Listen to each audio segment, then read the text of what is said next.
চিকিৎসায় অবহেলা, দালালদের দৌরত্ব, ভাসমান দোকান এবং অপরিষ্কার অপরিচ্ছন্নতার অভিযোগ দীর্ঘদিন যাবৎ চলে আসছিল রাজধানীর সোহরাওয়ার্দী হাসপাতাল ঘিরে।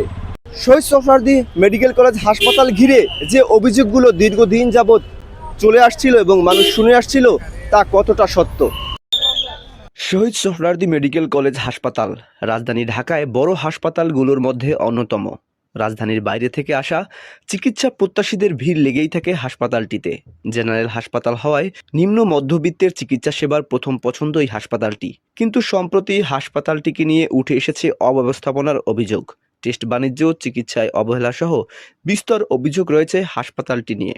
চুলকানির লেগে এই জায়গায় বাড়াইছে কই যদি এই জায়গায় পরীক্ষাটা করে তো এই জায়গায় পরীক্ষাটা করাইতে কইছে হেরা বলতে আছে এই জায়গায় করতে কানি আসলে করতে কয় এখানে বলেন না। আমি তো বলতেই না ভাই, আমি তো মেহেন্দি কিন্তু নাইছি বাচ্চা অসুস্থ বাচ্চা গালের সমস্যা।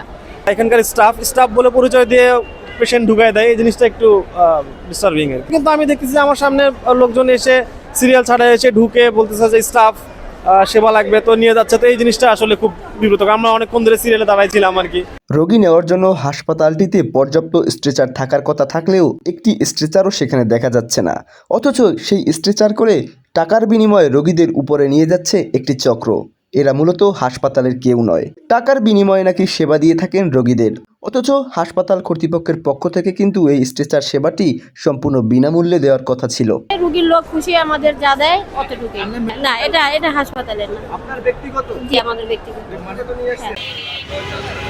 পার্কিং এবং ফুটপাত দখল করে হাসপাতাল এরিয়ায় ব্যাঙের ছাতার মতো গড়ে উঠেছে খাবারের হোটেল। রোগী নিয়ে আসা অ্যাম্বুলেন্স কিংবা পায়ে হেঁটে আসা রোগীদের গেট থেকে ঢুকতে হচ্ছে সমস্যা। গেটের সামনে তৈরি হচ্ছে যানজট, ফলে জরুরি বিভাগে ঠিকমতো সঠিক সময়ে রোগী পৌঁছাতে পারছে না।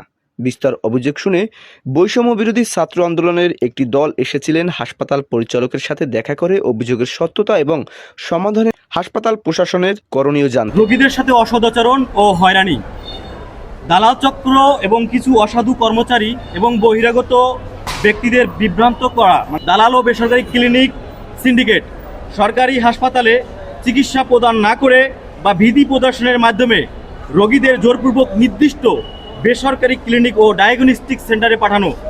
তৃতীয় নম্বর ছিল যে দীর্ঘসূত্রিত ও দায়িত্বহীনতা, নির্ধারিত সময়ে রোগী না দেখা, জরুরি রোগীদের প্রতি অবহেলা এবং অকারণে চিকিৎসা বিলম্ব করা।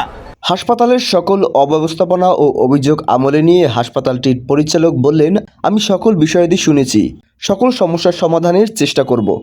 সেটা আন্ডারগ্রাউন্ডে থাকতেও পারে, কিন্তু আমরা এটা প্রতিদিনই প্রেশার ক্রিয়েট করতেছি, প্রতিদিনই এনাদেরকে সরানোর জন্য আমরা চেষ্টা করতেছি। চিকিৎসা নিতে আসা দূর দূরান্তের রোগী এবং হাসপাতাল প্রশাসন এবং আপামর জনতার একটাই দাবি, শহীদ সোহরাওয়ার্দী মেডিকেল কলেজ হাসপাতালের এ অব্যবস্থাপনা এবং রোগীদের অবহেলা অচিরেই দূর হবে, এটাই প্রত্যাশা।